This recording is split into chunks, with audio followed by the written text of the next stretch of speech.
For plebs, by plebs, dropping the Bitcoin-only signal. Pleb Underground. Welcome everyone to the Pleb Underground.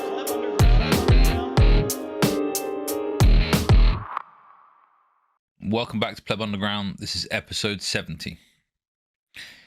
Pleb Underground, we've been going for a while. True stamina with a sly little smile. If Bitcoin is speech, we need more elocution. You want wizard heads rolling, you need execution. Can't just flush it away like a morning ablution. More headaches while you wait for the solution.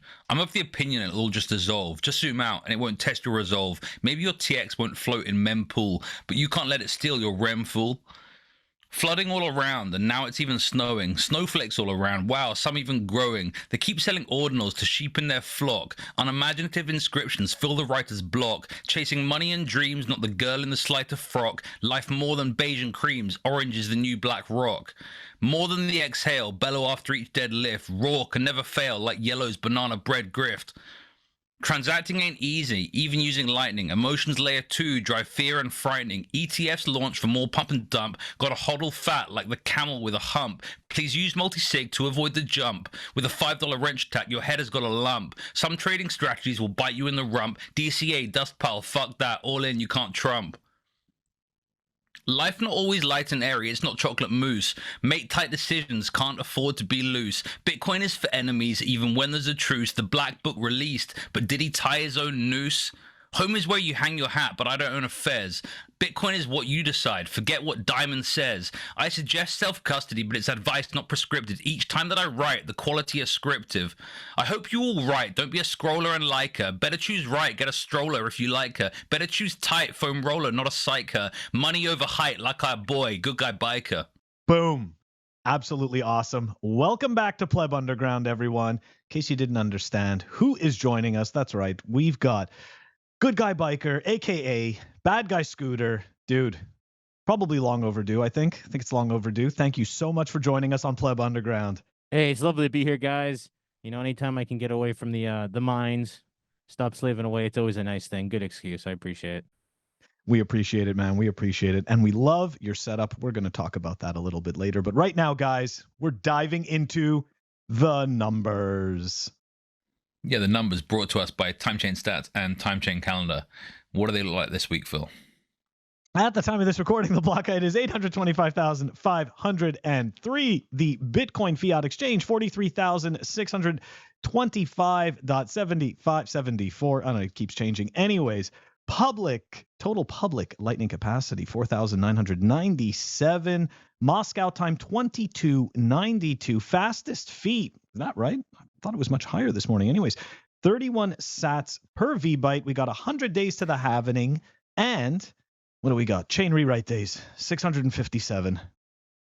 But you know what? Those numbers, actually, Walton, first tell me what you think of those numbers before we dive into. I want to talk about fees, like mempool fees, transaction fees, because I don't know, maybe the shitcoin has run out of money for all the BRC20 tokens and etc. Because now there's a whole bunch of transactions. I actually saw a block earlier that went down as low as 23 as sats per VByte for the lower end.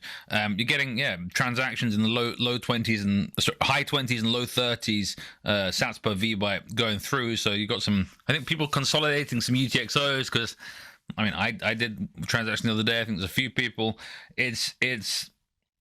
Is it going to go, all the way down to single figures anytime soon? Probably not, but at 20, 30 sats per VByte, it's not prohibitive to do some consolidation of some smaller UTXOs, which is a good thing, right? Whereas when it was in the hundreds of sats per VByte, it kind of was.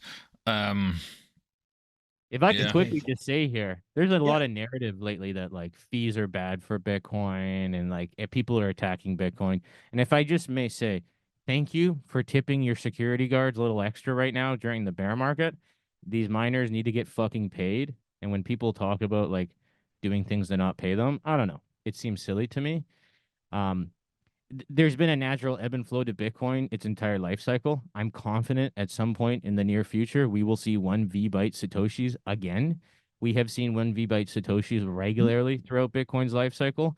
which just for reference is the same fee that Satoshi Nakamoto himself paid on day one. So, you know, things are up, things are down. It's good. We like when the fees go up. We like when activity goes up. We like when the price goes up. Stop whining about it, everybody. You say on day one. As far as I'm aware, the first transaction to Druid was not on day one. The first transaction, essentially, yeah. The first, what was one VByte. One sat per VByte. One sat per VByte. And we see that all the time, still throughout the cycles, right? During the bear market, we had a ton of that. Even during some of the runs, we saw it dip way down. So there's just a lot of narrative like fees are bad for Bitcoin, but fees are actually like a primary part of the subsidy of Bitcoin. So it's just, you know, I'm happy that the miners are getting paid. Nobody is better than their incentives. And I think that the takeaway from what Bad Guy Scooter is saying is, guys, we need to zoom out. And this is something that we say here all the time. This is very short-term noise. You know, I hate to go back to this, but I remember the block size war. I remember when BCH forked from Bitcoin. I remember how loud the narratives were, right? Bitcoin was about to die. Okay. Like, and it was so loud.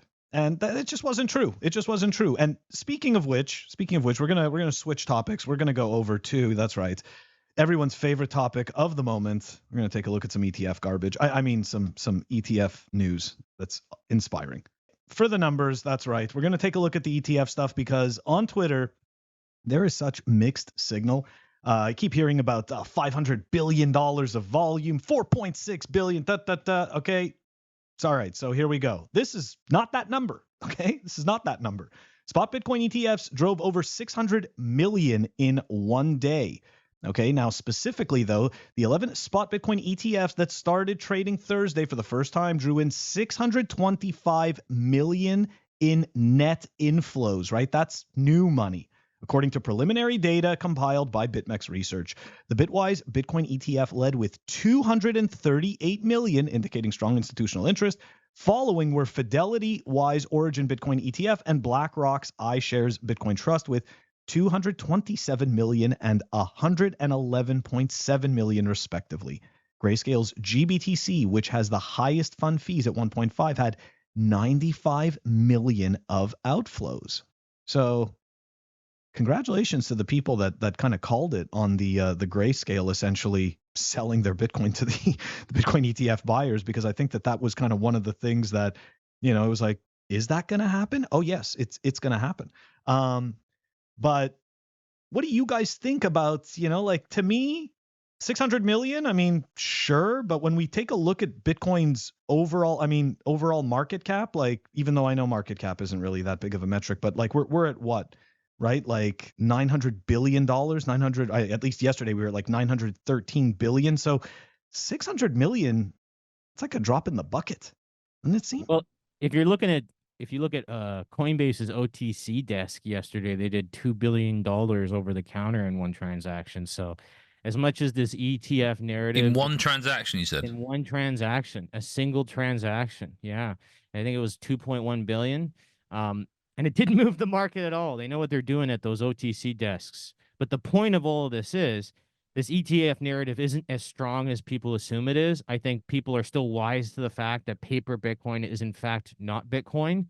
And so while we're seeing $600 million flow into the ETFs, at the same time, we're seeing, you know, almost 4 times that being purchased in a single transaction over the counter as pristine Bitcoin. So I don't think they're pulling the wool over anyone's eyes.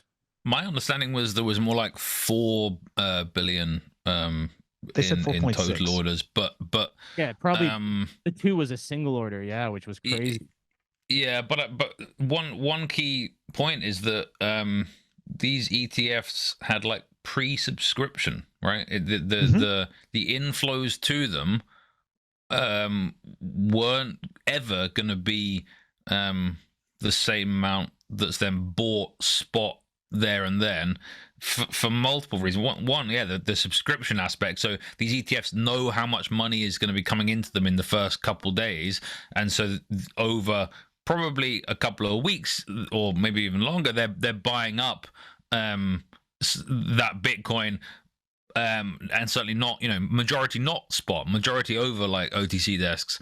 And 2, like there is a my understanding there's a delay between when Yeah.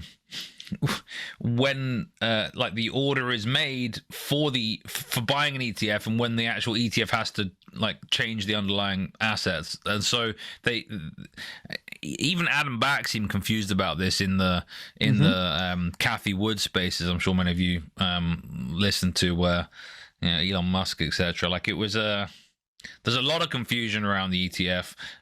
Some people, I think they're like fixed investment trusts when they're not. They're unit investment trusts, so they can expand and contract. You can have, you could have $4 billion of trading volume and actually no increase in the total like value, right? You could have 2 billion bought and 2 billion sold, right? There's a lot of confusion with the numbers. Well, and even BlackRock said openly that to get 3%, what they had said in their open letter was they wanted their portfolio to have their clients' portfolios to have 3% Bitcoin position, and they had suggested that was going to take them until mid or late 2025 to accomplish, and that's just reaching out to all those people and essentially selling them on the idea and getting them to accept it, right? So there's going to be a ton of money that flows into them over the next year and a half for sure. But it's going to be small amounts every day. I think, yeah, and to your point, I think you hit the nail on the head for anybody who's paid attention to traditional markets. Okay, like, this is not unusual when you have a financial product that comes out or a company that IPOs, right? You have like obviously they want to sell, right? They want to sell the product as much as they can. So you have that initial influx of what looks like to be a big pump, but for Bitcoin, it's nothing. I mean, really, this move back up to 48K that we did, like almost 49K. I mean, sure, it was nice, but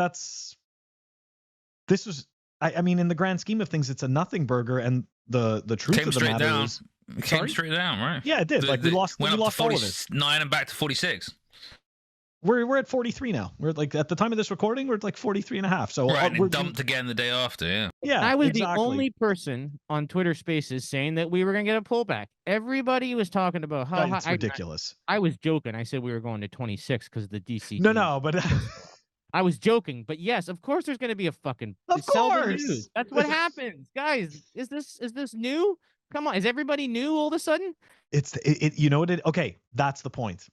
It's the hopium. Everybody wants, that's the issue. Everybody wants to believe the hopium because it feels good, right? Everyone's a crackhead. Good. Yeah, exactly. Everybody's a crackhead. But the truth is that it's exactly what you said. The inflows, they're going to come in, and essentially what's going to happen is that all of a sudden, yes, we are going to see significant moves higher, but it's never a switch. I mean, guys, think of the halvening, right? Like, but what happens? We switch blocks and nothing happens. Literally, that's what it is. Like, it takes 6 months to price in the halving. Like, exactly. Nothing happens because it's not immediate. The miners aren't all of a sudden feeling a pinch. It's not like all of a sudden, oh my God, what's going on? It takes time. They've already have their current cash flows. They've got their expenses. At least, wait, you mean miners don't just sell all of their Bitcoin spot each block that they earn? That's crazy, man. It's almost like they're like businesses that are well established and stuff. I know, it's crazy. Well, the good miners. This is the point. Oh, sorry. Go ahead. Oh, I was just gonna say good miners. Yeah, a lot of the miners are pre-selling their Bitcoin because they didn't survive the bear market, right? These publicly traded, and because they're loaded up with debt, right? Which 100% limits their ability. Which is insane, because I don't know why you would ever not do a privately owned mining company, so you don't have to deal with investors' interest, and I don't know why you would do it in America either, because the regulator. Because you're a fiat-minded person, and so in the fiat mind, we've got to grow as fast as possible, and to do that is we're going to take on a bunch of debt. It's like, say, you've seen this across real estate, right? Commercial real estate is a prime example of this. And so I hate it. I hate it. You can shoestring anything in this business. Everything in this space is profitable. Let me just say this right now. If you're mining or consulting or doing any type of business in this space and you're not making 6 figures minimum a year, you're a moron. And you should go get a job, like at a fucking office. Like, there's so much money to be made here just helping and benefiting people. And if you can't figure that out, just go work a day job and buy your Bitcoin, right? Stop trying to sell NFTs or whatever. Jesus. And I just want to add to that, because what you said about the public companies, right? Like that is a very good point. And essentially what it is the product, right? Their desire is not actually to mine Bitcoin. Their desire is to raise capital for this business. And right now this business is a hot idea, which is more likely to attract unsavvy investors or people willing to take on massive risk. And if I'm not mistaken, are there any publicly traded miners that are actually profitable? I don't know. I got to go look into that. Yeah, there's one or two that still have quite a lot of Bitcoin as well. So, but the Okay. vast majority of them have had real problems. And when it comes to the publicly traded stuff and the regulators, we talk about OFAC compliance and whitelisting, Mm-hmm. and the government's going to make a lot of these publicly traded companies do that. And the one mining operation in America that's tried the whitelisted block mining was 26% as profitable as if they had just normally mined a block. And so the investors instantaneously were like, are you guys trying to get sued here? Like, I'm glad that the regulators want you to do something, but this is about money. This is about fiat. So Get stop paid. whatever you're doing. And so now you've got the regulators pulling them in one way. You've got the investors pulling them in another way. They're getting sued from both sides. It's insanity. What are these guys thinking? I don't get it. Yeah, I totally agree. And it is. It's just fiat shenanigans. Guys, let us... Question, go just ahead, briefly, Walter. for GoodGuy. So therefore, if the incentives don't seem to align, do you think the people running publicly traded Bitcoin companies in the US especially are assets of spooks, right? Like inevitably. Is it right? Yeah. It's like prime for state capture, whether by the fact they have too much debt or just because. Yeah. No, Walton, you hit it right on the nose there. For the same reason that I like Sailor, but for the same reason that Sailor is going to be the Darth Vader to the plebs, because he's gonna provide OFAC compliance liquidity to the Lightning Network. He's gonna take all his Bitcoin and he's gonna put it on Lightning, so Lightning will finally fucking work. And the only condition will be, well, you gotta enter your ID number every time you want to use it. Everything's gonna have to be registered as a money service provider and the whole thing. And that scares the shit out of me. And and he's running the corporate Lightning conference, right? Oh God! And any company inside America is going to suffer that same fate, where essentially they are at the will of those U.S. regulators, and we see where that's going. But I think most of the smart operations are starting to set up offices abroad and operations abroad, and I think what we will see going forward is just a lot more of that, just a lot more people leaving America, probably in the next 2 years, mostly just due to regulators. And we've seen this before. We saw everyone leave China. We saw everyone leave Iran. This is just going to keep happening. You know, Michael Saylor's not a spook because, trust me, bro, that's what I've been told. Anytime I like the few times that I've decided to voice that opinion, I've just been told that, you know, just trust me, he's not a spook. And you know, it's spooky. I don't want to get crazy about it, but in the last 2 years, the MiCA bill in the EU, yes, we covered the that. CBDC stuff, They were able to co-op. They were able to co-op 6 of the top 10 coins, making them government compliant. And that was just one thing. They're like, hey, you want to do CBDC coins? Well, guess what? Now you got to do blacklisting and shit. And so AVIX, 49% of Ethereum is now OFAC compliant. That's right. Right. So, but specifically the MiCA stuff with those chains, completely co-opted chains. We now saw JP Morgan buy up, because the vast majority of the bankers are assuming that there is not a recession coming. They assume that things are going to be fine. JP Morgan, on the other hand, kind of assumes the world is coming to an end, quite literally. And this is like my brother Nesbitt Burns, you know, BMO and all this stuff. I've got a bunch of money at the family fund. We're talking about this shit all the time. And ultimately, what you're going to see is JP Morgan continue to try and take over more of the space. They were able to get the Sen network and Silicon Valley Bank, Silvergate, a bunch of those. They're basically holding control. Yeah, he's holding control of all the technologies and on and off ramps that anyone like Facebook or WhatsApp or PayPal or all those other tech companies were using.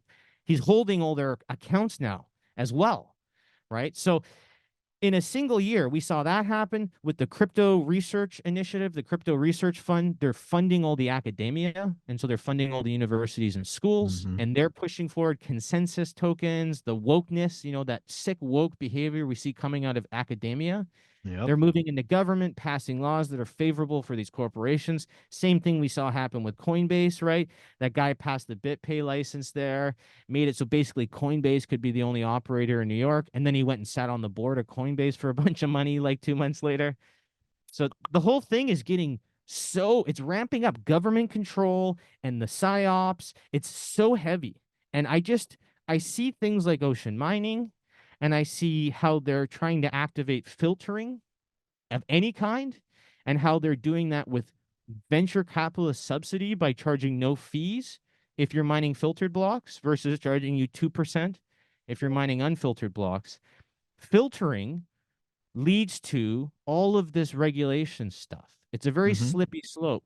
And so now that venture capital is essentially funds made up of companies that do on-chain analysis, which are doxing plebs for government and corporations, are now investing in mining companies, and those mining companies are subsidizing people to do filtering.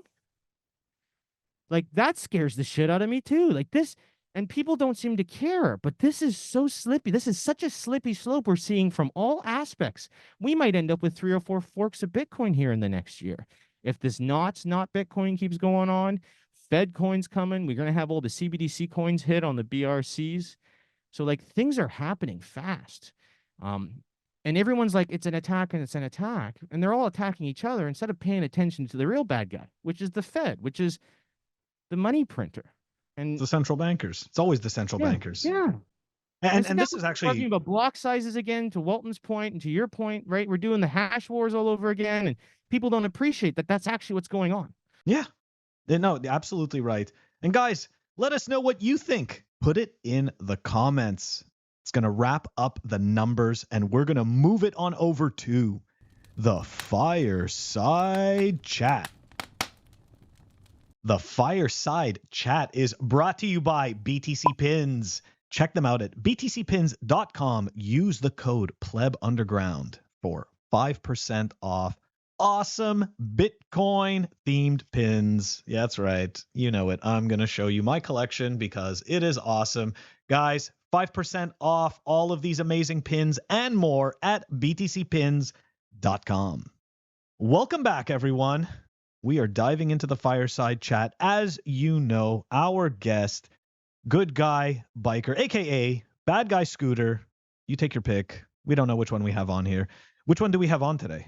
Generally speaking, it's GoodGuy Biker, but more and more these days I've been having fun. I'm feeling like I'm getting sick of waiting for the world to burn, so maybe we pour a little gasoline on that fiat fire and we make this Bitcoin thing happen a little faster. But aside from that, probably Bad Guy Scooter is the way to go.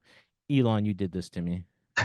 This is all Elon. Seeing as we come straight over from numbers, I want to start with the number 0, and specifically the flipper 0. GoodGuy. Or maybe this is Bad Boy. To me, you have some device, right, called a flipper 0, and you go around doing pranks on people. Is that you opening the garages? So I think that's an understatement. I'm going to be posting some videos on what's in a hacker's backpack over the next couple of days on my YouTube. Is youtube.com/goodguybiker. But yeah, Flipper, the Hack RF, the Porta Pack. I'm building a bunch of Ponagachis for people right now. These are all like physical security tools. So I'm really into like lock picking and hardware hacking and just understanding how things work. But the Flipper, I guess I have a lockpick set. Oh, I got a bunch in here. I'll show you. I got new toys. I got a bunch of toys for everyone watching the order that's going to change their world. Sweet, but yeah, let's see it. The Flipper 0, it basically has 5 antennas in it. And so these things are legal to purchase. They're restricted to certain radio frequencies. But of course, very easily you can install custom firmwares on these. I like Roguemaster's firmware. You just type Roguemaster Flipper 0, you'll get his GitHub. And then there's other things you can do, like you can unlock your antennas in here, so you're able to operate on frequencies that aren't legal. Now, I wouldn't necessarily suggest people do that for fun. But if you ever stopped while you were using this thing, there's a game mode, which essentially locks it into like a Pac-Man machine, and so that Yeah. anyone at the airport's just gonna assume that it's for playing tank. But it's got infrared, it's got near field NFC, it's got sub gigahertz frequencies, there's a Bluetooth built in. There's also a device on here. You can add any Wi-Fi adapter.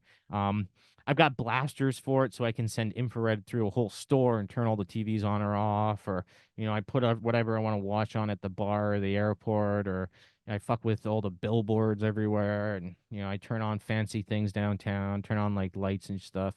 It's a lot of fun. From a practical standpoint, I haven't paid for parking since I owned one of these things. I've got a bunch of what you call okay. Now that makes it interesting. Yeah. Tell us the parking. Everybody How got do you interested get in free that. parking? What like it makes you disabled, and then you're like I can park anywhere now, or how does it work? Yes, so this will do a lot of things, and you can copy all of your own fobs and keys. Like if your buddy's got a apartment downtown, you can copy his keys so you can park in the building when you're there. But what I'm talking about is brute force attacking. So you can use this to open up like normal garages, because like regular home garages use 4-bit security or 3-bit security, generally That's speaking. right. And so in about a minute, you can spam all of the keys in that range. 4 bits really not big. And so you can brute force send all the signals until one hits. What I do with the parking garages more specifically, I've got 3 lists of default keys. So like they're the engineer keys, and they're the admin keys, and they're the service keys, and they're the technician keys, and they're a lot of times it's all in hex on the cards, on the fobs or the cards. So it's like F F F F F F F F F F F F. That's one of the default keys, or like AF AF AF AF, or 0000000. And that's what the engineers use to get through the gates at the buildings or whatever. That's how the technicians get through. And so I hold it up near the parking meter to get out, and I just let it run through the default keys until it finds it, which normally it finds one of them. And then I just remember that, oh, this garage is, it's the default key for this. And it's like Deja Vu and Open Sesame are some of the tool sets that you can get off GitHub that will help you do this. It's just brute force spamming. It sounds like you guys are a bit backwards on some of the tech. In the UK, like they'll video you everywhere, and like Listen, they're gonna get charged because your plates are on like. You recognize this? Then you're in the UK. You know what that's for? That's those little round circles that you guys use all over the place for security there, for getting into buildings. The little round, it looks like a little battery. What, the RFID chip? Yeah. I can fucking attack any of those with this thing. It's got the prongs on this. This is like brute force entry into everything there. So as backwards as it is, I mean, I could totally fuck the UK up and down too, but I don't. I'm a good guy. But this is good because you can learn how to do things. Now, when you hear about people like stealing cars, or when you're talking about like ops, when you're going for that opposition, you need to get some shit that's a little more serious out, okay? And so this right here is called the PortaPack H2. And this just does radio frequency, but it does a wide band of it. So this doesn't do the Bluetooth or the infrared.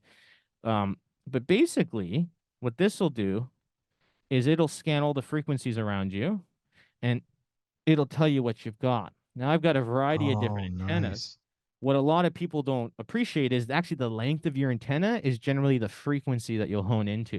So I've got like 12 different antennas and filters and different things. It's to do with standing waves. It's pretty basic physics. Like you want the antenna is half of the wavelength of the electromagnetic wave that it can accept, basically. Exactly. Because then you set up the I'm trying to think what it's called. Like it's the smallest standing wave essentially within that space. That's going to get you the best. That's going to get you the least interference and the best signal. And so basically, you just tune your frequencies by extending or lowering. And I've got a bunch of specialized antennas for it. But this is the kind of stuff like when you see people jamming or stealing cars, or like if you were fucking with people, this is like the thing. If I wanted to steal your car, I would sit in the car nearby. I would wait till you tried to lock your car as you walked away. I would tune that signal and record what's being done. And I would get 6 or 7 attempts of you trying to hit your lock button or your unlock button, and then I would unjam it, and I would have 6 or 7 working rolling keys for that car.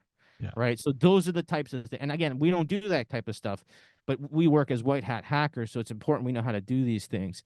And so for this one, there's the unleashed firmware. So if you build yourself one of these or you buy one of these on like AliExpress, the Hack RF1 PortaPack H2, couple $100, comes with a bunch of antennas. You want to put the unleashed firmware on it, and that's going to allow you to do all the fun stuff. And like it'll ping airplanes and transponders and Coast Guard, and I can watch TV on here. I can listen to radio. I can do all sorts of stuff. So that's, you know, that's pretty cool too. But there's like more practical stuff people can get that I think everybody, non-sophisticated, unsophisticated plebeians, I think they should have stuff like this. So you guys can go on Amazon right now. I don't know. You guys familiar with these things? So these are called cross keys, essentially. Yeah. And these are used industrially speaking. But are So, these like, for like security devices, like cross keys for like cameras or something like that? Because I know those have special screws. yeah, so I have that here, and that's something I talk about in my videos. Those are called security bits. Yeah. And everybody should have a security bit set. That's very important. That's right. You could take a whole bathroom apart at a commercial building with a security bit set. Take a bathroom home with you. No, but this is called cross key. So if you've ever worked in maintenance or if you've ever worked in different aspects of security, these are probably familiar. This is what gets you access to water and electrical panels. And this is what allows you to throw switches on battery backups and things. Like this one here is for the servers and for the battery systems and generators. They all use this as a standard key. That is awesome. But more importantly, like stuff like this, I have these in my Get Home bags. These are what allow you to turn on external water on commercial buildings or get through like external doorways. So if you're in a situation where you need to get some water, you can go up to any general government, commercial infrastructure, get yourself some access. And if you need to borrow some power while you're there, well, you got the key too. So these things are like $6, and I keep these in all my bags, in my Get Home bag, in my oh shit hits the fan bag. I got some of these in my daily carry bag. I love them. I think these are really practical. You'd be surprised how much stuff you can get into with these too. So that's Very cool. interesting. Yeah. What else you got there? I love this. This is great. We're gonna need to have a link to your channel where you show all this, because this is fantastic stuff. So quickly, you had mentioned the security bits. Yes. Now this one you need a license for, but you can buy them online, or you can get them at your hardware store. You might just have to collect the pieces and put them together. Yeah, that's basically these have these bolts that are required for different types of security stuff. And ultimately, what you do is you do a little bit of planning. You look at what 2 or 3 bolts you're going to need. You bring those with you, and again, easily access, whatever you need.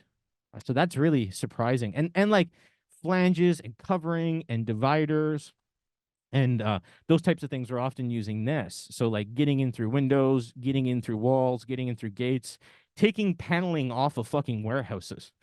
All of this. You'd be surprised. Again, you could take a whole warehouse apart with this goddamn screw set. And people don't appreciate that a lot of times. But, that's true. But there's one thing that's more practical than a security bit set. Where's he going? So these are the Kling or Kling, Kling 40209. These are bolt cutters. Yes. Hardened steel bolt cutters. And so you're not going to be able to cut anything wider than that. But like, again, cut your way out of a fucking warehouse if you want. Yeah. Cut your way into a roof. Cut yourself through a garage. Like, cannot stress enough how serious these things are. And it fits in a backpack, because I have a set of bolt cutters myself, and these things are freaking like, you got to keep them on the outside of your backpack because they're huge. Oh yeah. So. Oh yeah. And I keep one of those in the car, but I mean. Yeah. No, but that's great for convenience. That's genius. Do you guys ever seen one of these? The silent pockets? Oh, isn't that where it like you can't get any signal? RFID blocking. Yeah. You got it. Faraday bag. Faraday bag. This is a Faraday bag. This is a serious one. This one is not a joke. So a lot of the Faraday bags, you test them, you put your phone in them, you try to call it, you try to connect to Bluetooth. Yes. It works. It's a bullshit bag. Yeah. These ones, the trick is you go to conferences like Bitcoin conferences or HackerCon, DEF CON, Black Hat, and you go up to the vendor village at the end of the show, and like no vendors want to take shit home. So this is like 120 retail, and I'm sure Oh. I'm sure the cost on it's probably like 20-30 bucks to build. I gave the guy 25 bucks and he gave me one and said you're welcome. Right? So I just always harass vendors at these cool conferences on the last day because nobody wants to take shit home. No. That's So, right. It's so true. Harass your vendors. He's giving you life. These are life hacks, right? This is social engineering at this point. Very good job. Of course, we've got lock pick kits and we've got like Yeah. tumbler pick kits. Yeah. So it There's seems like the point do you is have that it's go ahead. only Bitcoin that can't be hacked. Like everything in the physical Everything realm else. can be hacked. Like that, I think that's the lesson learned. This one's my favorite. You guys ever seen a bolt turner? No, So I any haven't. like store you'd see in a mall or like in a plaza, you basically slip this in the doorway, you turn it, you bring it back onto the actual thumb lock, and you give that thumb lock a little triple spin, and now you just let yourself into the Walmart after hours, no problem. So this is called a thumb turner, and you'd be surprised. And I could keep going, guys. There's a bunch of stuff here. It's unimportant. Okay, so let's say I wanted to build some tunnels under a major city. Like which of these tools would you put in your bag? Or if you want to break into the tunnels, like what's the best tunnel hack? So if you're going to build a tunnel, we can now abstract good information from the current ongoing wars. So, you know, bunker busters that America's using is thought to be about 130 feet deep, but we now have evidence that they've been bunker busting tunnels as far as 150 feet deep. So first point of interest, if you are going to build a bunker, I think you're a goofy little fuck if it's not at least 150 feet deep, because they'll just fucking bunker bust your ass. So like, stop it. So first step, 150 feet down. Otherwise, it's not a bunker. It's just a fucking man cave. Okay? And I mean that. I mean that. I don't, all these guys putting, oh, you guys of course. are jokes. I Like can 10 see feet that shit down. from radar. Yeah, it's not, that doesn't count. I can ping that from the low Earth orbit satellites, guys. That doesn't count. That's not secret. It's not a bunker. So, yeah, that's all bullshit. You know, you start at 150 feet and I'll take you seriously. But if I want to go after someone's bunker, what you want to do is you want to find like the venting, right? So you physically monitor the area, probably easiest with something like a drone. You can make up a lot of ground very quickly. Try to find where the exhaust and intakes are and just block that shit up. It's no different than kings in their castles, right? How did you fuck with people in castle back in the day? What was the move? You starved them out, right? You sat outside the gates. Siege. That's right. But you didn't let them get the food. You didn't let them go to the fields. They sat inside and waited. And if I was going to do that, I would start fires near your intakes. I would barricade up your main entrance, and I would make things really, really, really bad for you inside until you had to come out and see me. So I wouldn't even need tools. I would just need a lighter and some brush, and we're going to get you out of there real quick. I promise. That's some MacGyver shit right there. That's straight up. I don't even need tools. Oh god, absolutely awesome, man. This is amazing. I definitely, we're gonna need the link to your channel so that we can see all the good stuff, because I'm interested. I love the whole Flipper Zero thing. I love how you explained it. Thank you very much, guys. Let us know what you think. Put it in the comments. This wraps up our fireside chat with Good Guy Biker, aka Bad Guy Scooter, or Reverse, I don't know. And we're gonna move it on over to REKT. REKT is brought to you by CypherSafe. Check them out at cyphersafe.io. Dependable, virtually indestructible seed plate. That's right. You've got to back up your seed, and you need to make sure you use something that can't just disintegrate and fall apart. Check out the seed plates at cyphersafe.io. It also comes with this awesome little punch tool. Awesome Bitcoin art made by a fellow Bitcoiner at CypherSafe. Check out the Bitcoin Rollo Triangle. 16 ounces of solid titanium. Check it out at cyphersafe.io. That is the Bitcoin Rollo Triangle. Welcome back, everyone. So, It's not news that the Bitcoin ETFs got approved. Everybody knows that. But I think what is really important is the amount of cope that we saw come out of politicians about the ETF. So we're going to start off first. Not everybody's a politician, but still, it's just nice to see the cope. So here we go. So we've got Diana B. All right, and what she said was an exchange traded fund whose price is pegged to, and this is great. This is some of my favorite stuff because these people are extremely educated, but yet they don't do any research on Bitcoin. It's pegged to an opaque, easily manipulated spot market. What could possibly go wrong? Apparently, Diana is not aware that Bitcoin is a public ledger. So, anyways, it's ridiculous. All right, moving on.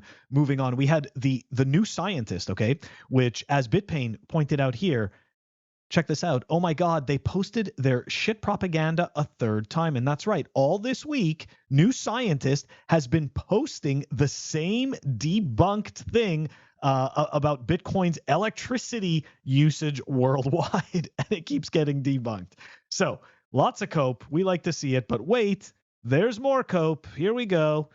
We've got Hillary Allen, who right after the Bitcoin ETF was approved, freaked out and was very disappointed to see the SEC approve exchange-traded Bitcoin products for retail investors. Everyday investors will be harmed. Crypto will be brought closer to the core of our financial system, and for what? Because right now, guys, don't pay attention to the fact that there was a dot-com bubble and bust. Don't pay attention to the fact that there was the 2008 mortgage crisis, the 1987 stock market crash. Don't pay attention to any of the regular boom bust cycles that this system inherently creates, okay, as a result of the way that it works. That doesn't matter because guess what? Bitcoin is going to harm our financial system, okay? The fact that the government can't control it, right? Like the fact that they can't create more of it or use it to fund their wars infinitely, that's going to break society.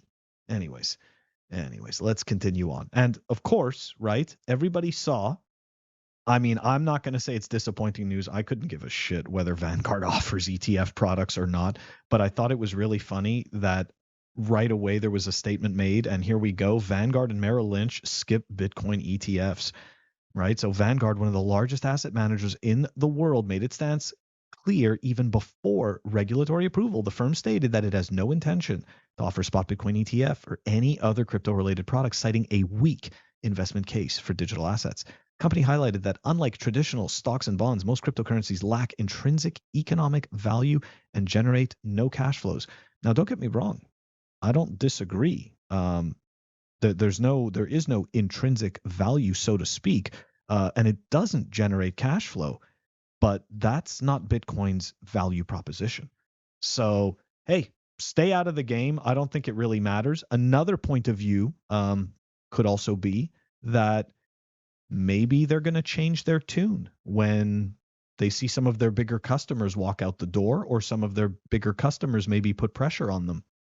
Who knows? Either way, the cope keeps on. What's up, Walton? Dive in. So Vanguard are pretty well known for basically running the cheapest index funds for equities, right? I don't think they care because most of their customers are too stupid to actually and too inactive to actually move anything, right? Like the people still investing in index funds are buying this lie. Well, there's multiple lies. One is that like diversification is how you make money. And two is that actually investing in index funds is diversification. Neither are really all that true. And so I just think like, yeah, they're maybe Vanguard are scared, but I actually don't really think that the people buying these things are really going to move their money, because they're just not that interested and not that educated to make these decisions, and that's why they put their money in an index fund. It's not just that. A lot of these boomers, a lot of these bankers, a lot of these generationally wealthy people, they're gonna miss Bitcoin entirely. That's the real edge for plebs, because they don't they don't think they need to, because while people are feeling the pressure of inflation and, you know, skimpflation at the grocery store and all the other things that are going on, they're pulling all their levers, moving silver around warehouses on the books, doing whatever they're doing, and they're making billions of dollars. So all of those guys are going to miss Bitcoin entirely. It's not even going to hit their radar. And we're all going to get Bitcoin before them.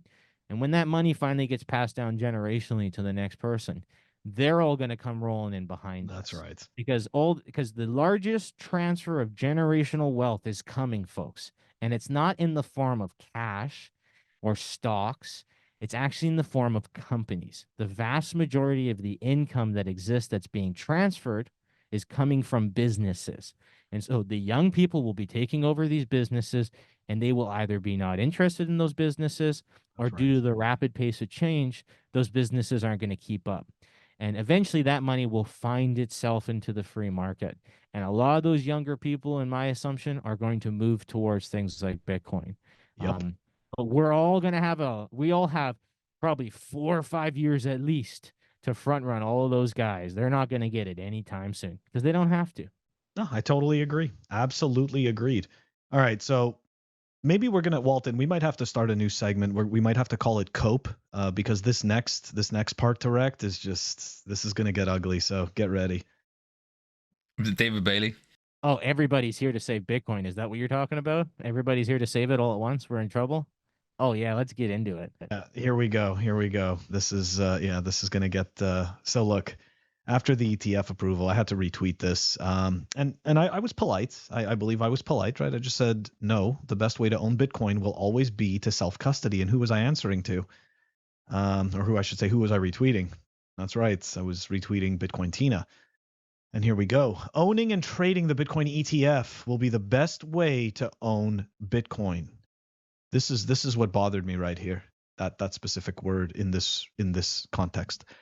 Have some for self-custody for emergencies, but own and trade the ETFs if you really want to make big money owning Bitcoin and using call and put options to magnify your earnings power. This is 100x better than physical Bitcoin. That assumption rests on the idea that the ETFs will be marginable. What has happened? I had Tina.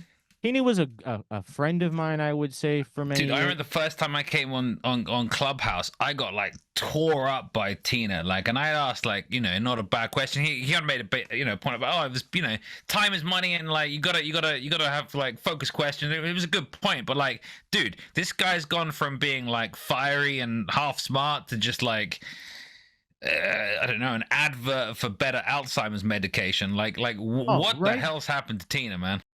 Oh, it's so fucked up. So he used to reach out to me personally for like security advice, and a bunch of them were being stalked by some bad guys at one of the conferences, and they all reached out to me, and I got them into I told them what to do. They all went and bought Faraday bags. A guy was following them around with something called a Stingray. It connects to your cell phones. It reroutes they were trying to steal money from people at the Bitcoin conference. It wasn't working well because most Bitcoiners don't leave their money on their phones. So they went to that crypto experience conference and fucked like a bunch of people had their phones swept. Of course. Right? Shitcoiners. But so Tina, to Walton's point, was always half smart, right? But the last really scary interaction I had with Tina was probably like a year ago, when he was talking about how he took all of his wife's money and invested it into Bitcoin.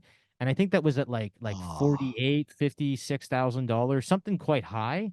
And he was talking about how he had to sell all of that Bitcoin off at $23,000 to save his marriage, essentially, because she was upset that the investment had halved. And so now we understand what happens. So right. And I this is personal, but we have to appreciate what's going on with Tina, because I don't understand. No. The last thing I heard was him talking about buying Google and Amazon stocks instead of Bitcoin, and I started ripping him an asshole. And then he started getting into the whole the mind virus. He's been so political. He's been going on about all these different things going. He's been all about the current movement. And it's funny because Ukraine didn't get him, right? Like all the woke shit didn't get him, but this Hamas Israel stuff got him. It fucking mind virused him. It is. And now he's talking drivel exclusively. Everything out of this guy's mouth is nonsensical. He's blocked me. He's blocked most other people in the space. And what I charge people $150 an hour for, I've helped this guy on a dozen occasions with like legitimate concerns. When NVK wasn't giving him an answer why his cold card wasn't working, I was the fucking one that reached out, got on the phone, and helped this guy. And like to see people go from good intent, wanting to help people, to selling people bullshit, it's so sad. And Yeah. it's to your point, Walton, it's got to be like mental health or Alzheimer's. It just seems nonsensical now. Or somebody also said he could be bought and paid for. Somebody said he could be bought and paid for. Or he's just He needs getting it. He's broke. old and he has the wrong time preference. Like if you're in your like mid to late 60s and you know, you're retired and your wife wants a better life and you kind of meant to give it to her. What are you gonna do? Like, I think this guy just timed it all wrong, and then decided there is another alternative. That's pretty much it. There is another alternative, but there isn't. That also kind of raises the point, and it could be a point of contention. But you know, if you're married, your stacks should be separate. You know what I mean? So if she wants to go and do something like that and sell it, by all means, go ahead, wreck yourself. But we're not going to go and change our entire financial future because you're skittish on something like that's. Anyways, that's sounds a whole... like you're saying there's 21 million Bitcoin, Phil, but a lot more women. That's kind of sounds like that, huh? Wait, But are no, we getting girlfriends or are we not getting girlfriends? I'm well, scared. I'm married, so I ain't getting a girlfriend. I'm married, and we have separate stacks. So there you go. I mean, dude, okay? you've got a lava lamp in Happy your marriage. office, so I bet the girls are like all over you. Oh Yeah. my 2-year-old can't get enough of me these days. I told my wife I'd never sleep with another woman, and she walked in on me sleeping with my daughter the other day, and that was ooh, no. Yeah, and you know what? There's a lot of that right now. The bear market. I'm sure you can speak to this, but there's been a lot of cope. We're seeing a lot of people that were educators. You know, there's two kinds of people in this space. There's someone that's trying to educate you, and these are like professors. These are, and you can tell these people. Oh yeah. They have particular perspectives, and they're sharing those. But then there's people that are marketing to you, and the vast majority of things I'm hearing right now, from guys like David, from guys like the guys at Bitcoin Magazine, from all this CTV activation stuff, from all the guys at like it's all marketing. We're being marketed to, just hot bullshit. And you know, to your point, Tina might be bought and paid for. That might be a real thing. It could be. It very well could be. I mean, look, he has a massive following. But anyways, to your point, right, about David. All right, we're gonna pull this up here. It's okay. BTC Mag hates us anyways, so let's listen to this. This is captured by Richard Dick Whitman. It's a space, and David Bailey was Friend of the speaking show. in it. Friend of the show, that's right. And this was a retweet by Fractal Encrypt. And here we go. BSVers have more heart than any Bitcoiner I've ever met. I can't even. Let's listen to this train wreck. That are actually like have this build stuff mentality, even though they're living out of their fucking car, is fucking these the big block scene of people. Like I've basically never met anyone from the BSV. I just like kind of instantly just discredit them. And now I've met like a handful of people from it over the past 6 months. And dude, it's like, it's the type of person who tries to build shit when number only goes down. It's like a weird type of person. But dude, I actually find, at least in these cases of these people, like more heartedness than fucking almost anyone I meet in Bitcoin, who's really just like ideological zealot rather than like someone who, I don't know, is trying to take the cause into their own hands. Oh, make it stop! It hurts my brain. Like, the logic dude, hurts my brain. Oh, is that not the most? So first of all, let's back up. Okay, I don't know what hardiness is. Okay, I don't even know if that's a word. I'm sure it is somewhat. But the other piece to this, right? They only build when number goes down. So why isn't BSV and why isn't BCH? Why haven't they overtaken Bitcoin? If everybody's so building and it's so amazing, because it's fucking bullshit, okay? And I just want to add, David and his co-founder of Bitcoin Magazine, they also have a venture fund where they've built ordinal wallets, and they also shill ordinals, which is also, unfortunately, completely dominated by BSVers and BCHers that, you know, pretty much have nothing else to do, because let's be honest, nobody uses their shit chains. Okay. And these people just sit there and pretend. So when I hear somebody that has that much of a following go into a space and spout absolute garbage like that, that is just, and I don't feel insulted by what he thinks, because his thought is honestly completely skewed, and we're all entitled to our opinions. But I think that reality goes against his narrative. We have to remember, this is the guy that lost 100 Bitcoin with 3AC, and when I confronted him about this in spaces, he I mean, clearly in his head he was flexing by revealing this next part, but to me just revealed even greater stupidity. Was he did lose 100 Bitcoin, but he'd given them 1,000 Bitcoin and he got 900 back. So unfortunately, there's a whole bunch of people that were just early to Bitcoin that are just really fucking stupid, or just like the most supercharged midwits that have ever existed. Now, some of these people really want to try and do good. What's up, Brad Mills? But some of these people, just, I don't know. Is it just like they're just trying to make up for like receding hairlines and stuff, and it's just not going to work, is it, David?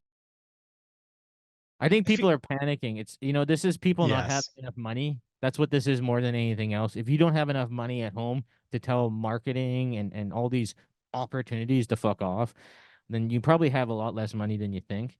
And the comment that the best developers work on things that go down is absolutely ignorant. I've been in this space even before it was a Bitcoin space, the peer-to-peer space, the IRC chat rooms. Like, I've been in this stuff since the fucking 90s. And let me tell you something about developers in Bitcoin, and let me tell you about some things about developer in the open source spaces in general.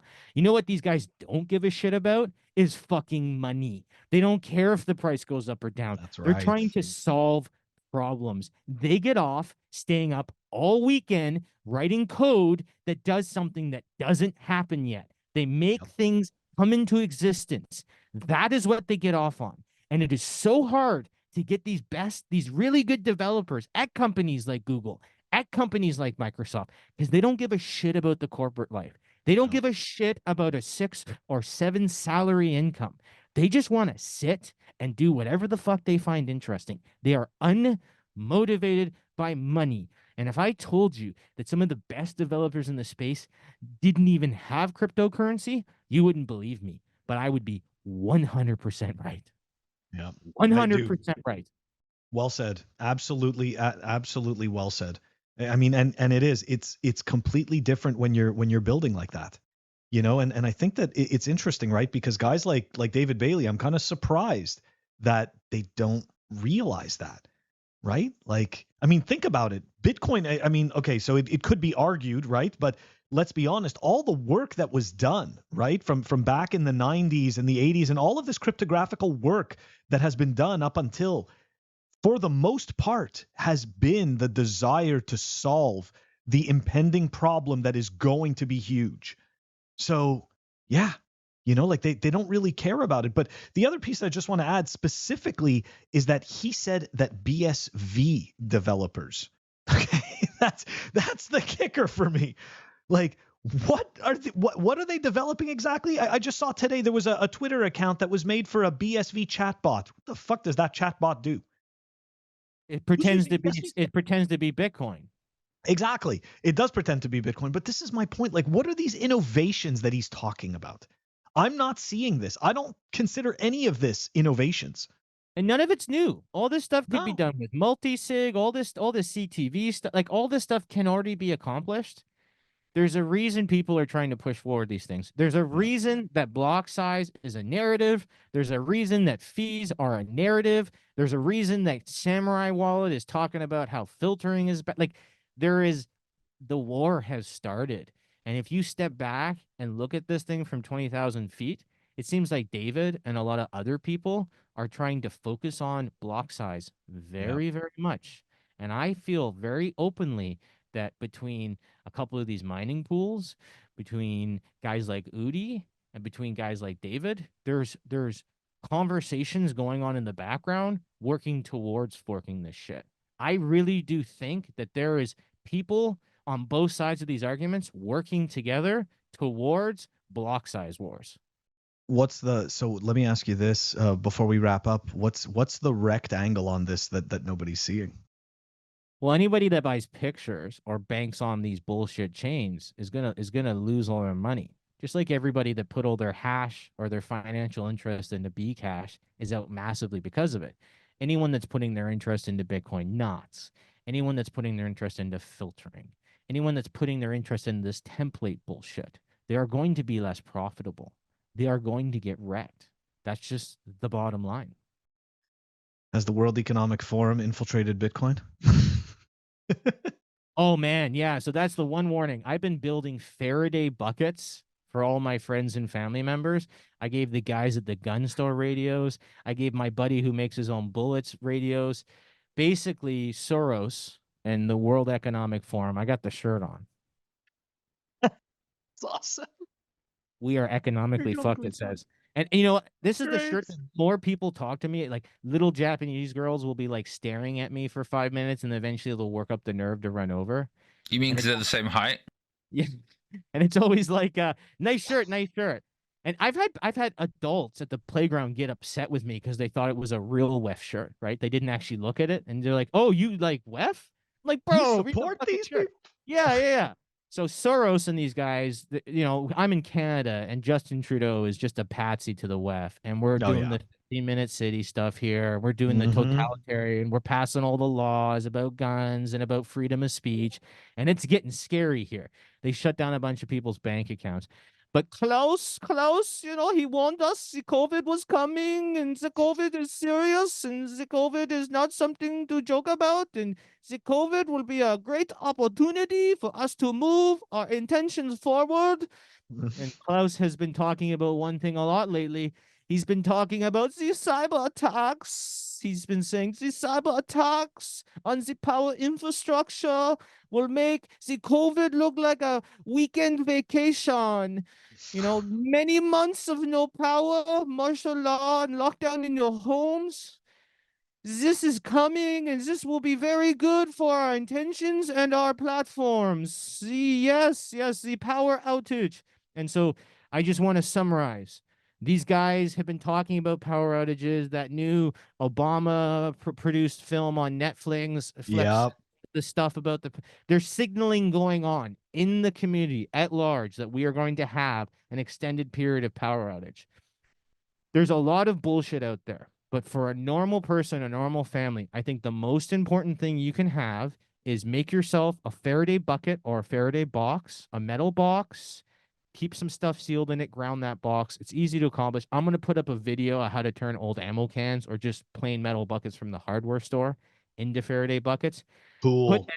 Put an inverter, put some charging devices in there, put some battery packs in there, and put some radios in there.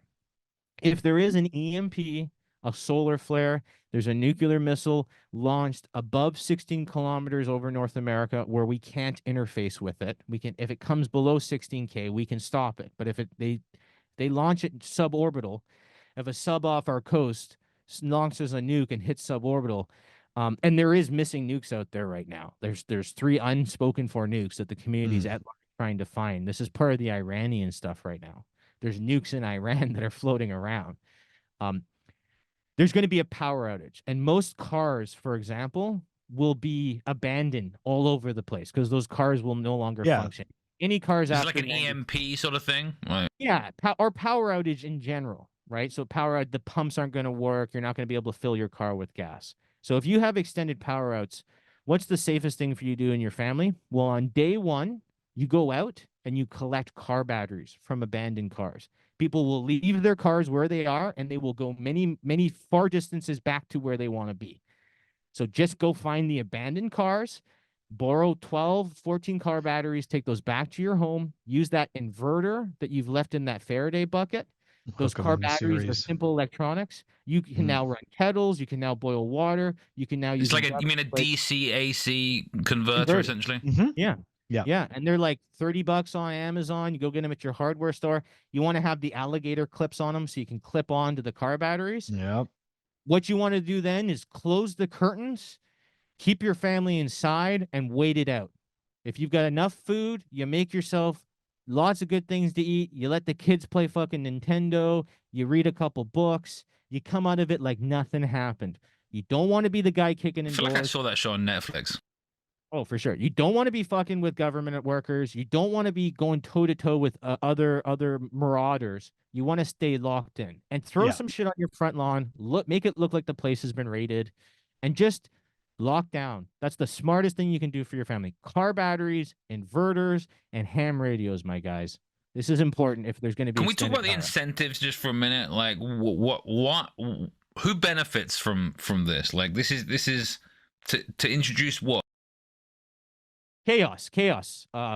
Insurance companies, corporations, any resources go up after that. Any toilet paper that's sitting in a warehouse, when shit hits the fan, that toilet paper goes up 10x, right? Yep. Like everything sitting landed in a warehouse when shit hits the fan multiplies in value. The gas will never be less than $3 ever again when this shit happens, right? Like that's what's going to happen. They're going to economically from chaos comes opportunity. That's right. From This chaos is comes order. how many of those people think. Wait, like George Soros? Like that's how he makes his money? Hey, you know what? I've been getting onto it. When I heard about COVID, before anybody had heard about COVID, I landed 400,000 3M masks in November. And I had them all sold in January before it was illegal to sell that stuff, right? Like I made more money during COVID just selling sneakers and stuff from the mall to strangers on Facebook than I ever made in the Bitcoin space.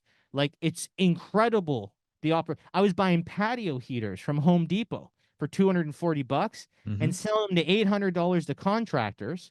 They were shaking my hand and thanking me, and then they were selling them to restaurants who were now allowed to put their restaurants outside Because they were allowed to eat outside, right? Or, they fast forward all those city bylaws.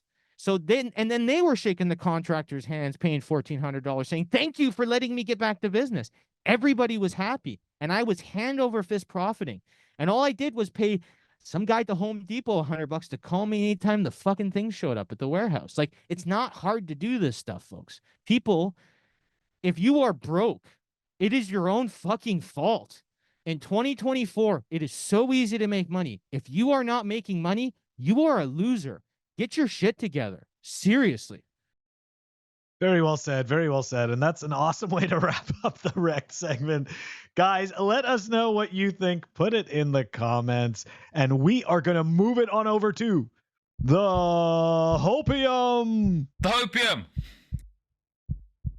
Up next, we have Hopium, sponsored by Represent. Represent are a Bitcoin-owned clothing and accessories brand based in the United States of America. They make excellent pieces like this limited edition shirt that I'm wearing. You can't buy this, but you can buy something nearly as cool if you go over to representltd.com, and if you use the code PlebUnderground, you can get a discount on all of the goodies. Once again, that's representltd.com. So the first Hopium is a tweet from Uncle Barry, Barry Silbert, who said weak equals big. Now, to me, Barry is the Jim Cramer of the crypto world. And when Barry says the week is going to be big, it is not a good indicator. Like to me, Barry tells the most truth by telling you the opposite of what's going to happen.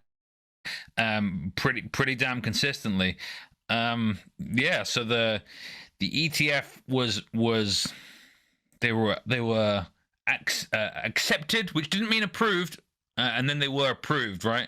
And they started trading on Thursday the 11th, and we saw, a big jump, right? And then it came down again, but that wasn't enough to dissuade Adam back from thinking that we could even have a new all-time high yesterday. But that really wasn't the case, right? In fairness, he did say, okay, it might be more gradual, right? But then it's confusing, right? Because today we then have the actual Jim Cramer saying that there's a major top in Bitcoin.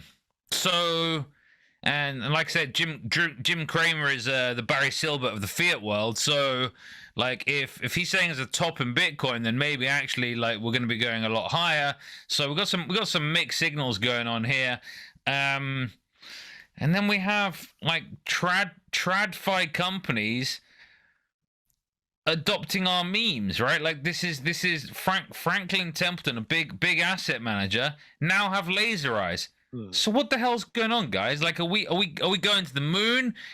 Like we're down, but we're down again today. Like, what's happening? Like one of the ETF issuers, I think 21 shares, but it's the ETF for ARK Invest. That's Kathy Wood. She's saying she's got a lot of Bitcoin, 25% of her net worth. So there's all these mixed signals coming from TradFi. Like, where are we going? Is any of it relevant? Personally, I think you should just keep on stacking sats and ignore a lot of the noise. But there's a lot of noise, guys, huh? So look, good guy. Before you dive into it, I have to say this piece about Jim Cramer, because I did, not professionally, as an amateur, I bought and sold shares for many years before I got into Bitcoin. And Jim Cramer is an excellent cheerleader for Wall Street, but a lot of people don't realize, right, where he comes from, right? He is a trader, right? He's not just an entertainer, okay? He comes from Goldman Sachs. So if you think if anybody thinks for a second that this guy is somehow trying to help the retail investor, I can cite multiple examples where he brought investors like lambs to the slaughter, metaphorically. He did that with Sears. Okay, he did that with the Sears company by touting Eddie Lampert, right? Eddie Lampert was the CEO, and he said, do you want to get in on the next Berkshire Hathaway? Well, you could be buying Sears at less than $200. Well, guess what? You were able to get Sears at less than $8 like 5 years later. So there you go. Okay, like that was an awful, awful trade. He fleeced the hell out of them for his friend. That's my personal opinion. He also led, because he's supposed to be the guy that helps retail investors, he led retail investors from the most massive gains to be made from MasterCard and Visa. And I know this has nothing to do with Bitcoin, but my point is, that's what he does. He is a Wall Street cheerleader. So what he does is he helps his friends load up their bags. That's what he does. So the fact that he said this today, you know what? Like, yeah, I think he's the reverse indicator. And I think, you know what? I just think he sucks. Good for him that he can, rent seek and get paid for being such a piece of crap and wrecking the very people he claims to be helping.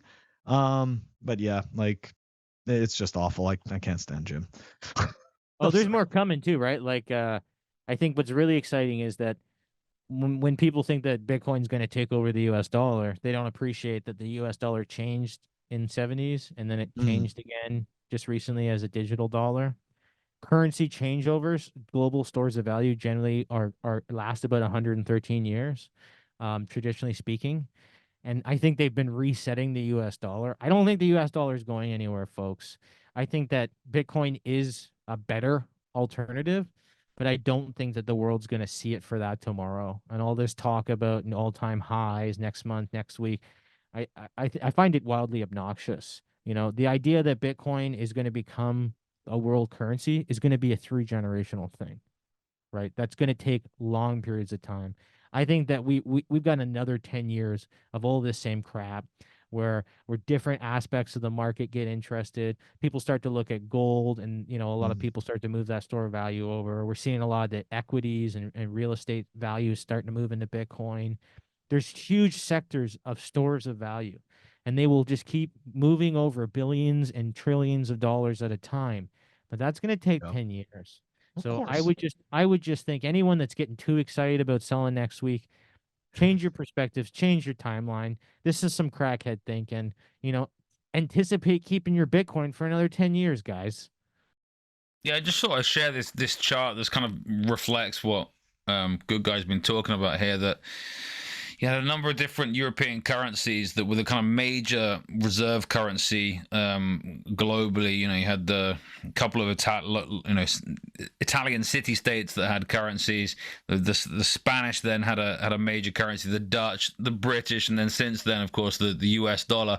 Some hopium here. People thinking Bitcoin is this new reserve currency. Like, they're getting a little bit ahead of themselves here. I also think that's a good thing, though, because it means that, like, this kind of, Bitcoin's going to get 6102. Is it really? Right? Like, the reason gold did was because gold was the reserve currency asset, right? Where Bitcoin is not. So it's a good thing. It's a good thing. I think we'll see that, though, right? We'll see a lot of countries are collapsing likely into the US dollar right now. A lot of different African places in the Middle East, island states, they're losing control of their own currencies. They're falling into the US dollar. And we see in places like South Africa, they're allowed to take $20 a month out of their bank account.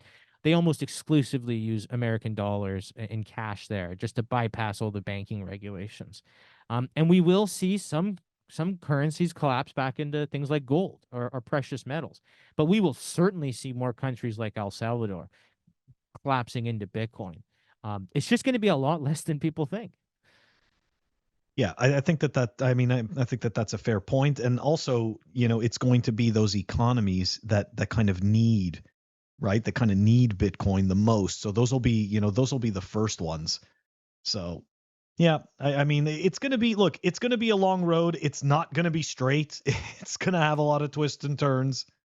I think this is also why you shouldn't try and orange pill everyone, because you want Bitcoin moving in circular economies. That's why I'm not a huge fan of the El Salvador story, but like, it has some potential there because it's a small economy, and so you can have the wealth growing in that small economy. But like trying to just orange pill like the odd restaurant, the odd like store in your local communities, it's kind of pointless. What you need to be doing is building relationships within the Bitcoin space with like real merchants who already get it, and forming new supply chains amongst already Bitcoiners. Yeah, it's not rocket science, right? But it's the other way around, and a lot of people, the swan cells, like, etc., like, try and picture, I'm just gonna orange pill my my beef guy. It's like, no, you need to buy the product from the person who's already orange pilled. Like, it doesn't work if they're just going to convert it back, or if they're going to hold it on wallet Satoshi or something like this. It doesn't work. Like, there's a lot more work to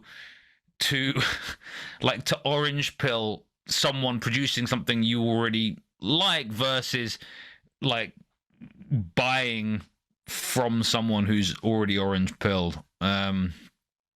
Yeah.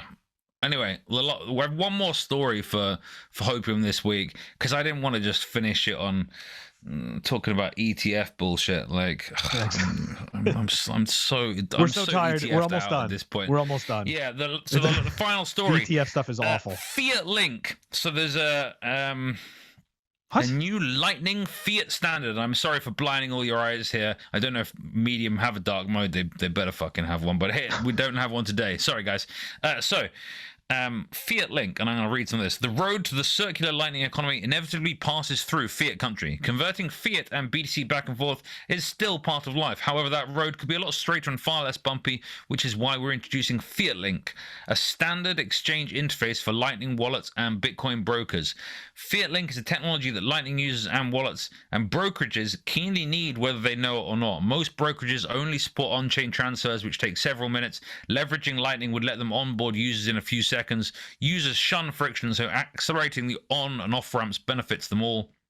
Crucially, Fiat Link is an open API standard. Any wallet or app can access multiple brokers through a single interface, and every participating broker gains access to traffic from all of those apps and wallets. No one is bound to anyone else through proprietary APIs. The market for fiat BTC conversions becomes more free and open, which is always a good thing.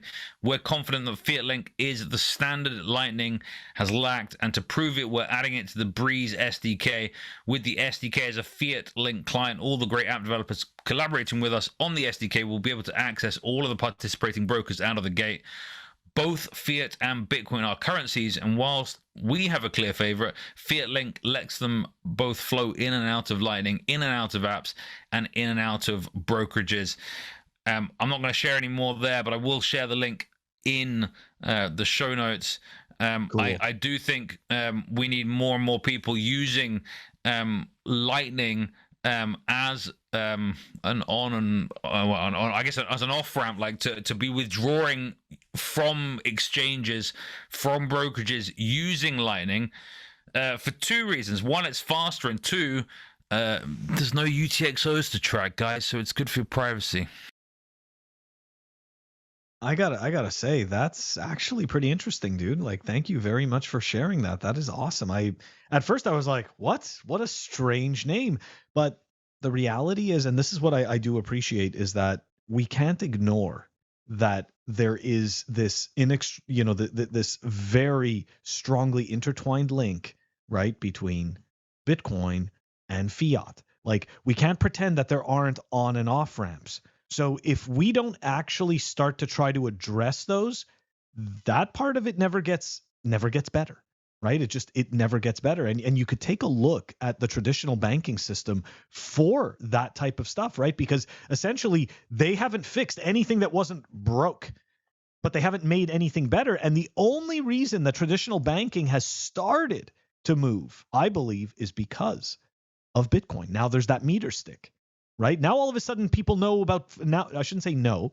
Now all of a sudden people are paying attention to things like transaction finality. People all of a sudden are paying attention to the fact that when they go and they make a purchase, they're asking for permission, right? Like, that is becoming more and more regular knowledge and part of the actual thought of how am I using my money and how is it being used?